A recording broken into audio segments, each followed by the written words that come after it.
Dan kalau kita mengikuti Yesus pun belum tentu kita tidak ada masalah. Perhatikan, kalau kita nanti membaca ayat selanjutnya nanti kan Yesus meredakan badai. Waktu itu Yesus tidak ada di kapal, ya kan? Yesus menyuruh murid-muridnya duluan pergi, Yesus berdoa. Nanti di pasal selanjutnya itu, pada peristiwa itu oke lah, Yesus tidak ada di situ. Kemudian murid-murid mengalami peristiwa, badai datang dan mereka ketakutan. Ini sekarang Yesus ada di dalam perahu, Yesus bersama-sama dengan mereka. Tapi justru pada masa itu justru masalah ada. Maksud saya adalah kadangkala ketika kita ikut beribadah seperti ini, ikut kelompok kecil, mengikut Tuhan dengan setia, justru pada masa itu sering sekali masalah itu datang. Kita pelayanan dengan sungguh-sungguh, kita persembahkan hidup kita kepada Tuhan, tapi justru pada masa itu problemnya datang, masalahnya datang. Yesus ada di situ, ada di perahu itu. Kalau yang satu lagi kan, Yesus tidak ada di sana. Yesus berjalan di atas air itu kan, di Markus pasal yang ke-6 itu. Kita tinggal bilang saja, ya sudah, masukkan Yesus dalam perahu, maka semua akan tenang. Ini enggak, Yesus ada di dalam perahu.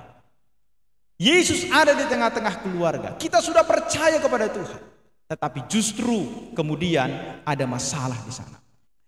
Teman-teman semua, inilah realita bahwa mengikut Yesus, melaksanakan perintah Yesus, setia kepada Yesus bukan berarti kita tidak menghadapi masalah.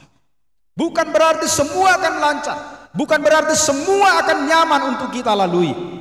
Oleh karena itu, satu hal yang harus kita pahami adalah jangan hanya mau berkat Tuhan, tapi tidak mau masalah.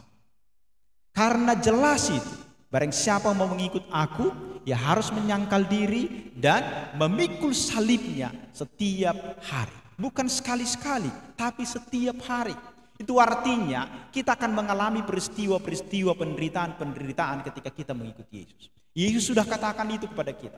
Sehingga harusnya waktu diperhadapkan dengan itu kita tahu, paling tidak kita tahu. Walaupun kita tidak siap, tapi paling tidak kita harus tahu. Kenapa? Supaya ketika diperhadapkan dengan problem itu kita tidak bertanya lagi, ada enggak Tuhan? Peduli enggak Tuhan kepadaku? Kenapa Tuhan memberikan itu kepadaku? Pertanyaan itu tidak kita tanyakan lagi, itu maksudnya. Jadi petanya itu kita harus pahami bahwa badai itu pasti akan datang.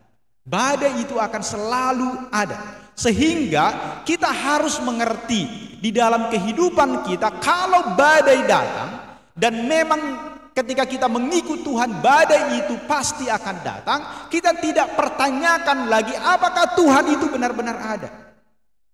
Jadi perkataan itu tidak akan keluar lagi dari mulut kita. Jadi kita tidak meragukan Tuhan ada. Kita harus meyakini bahwa Tuhan ada. Justru karena Tuhan ada, kita mengalami peristiwa itu.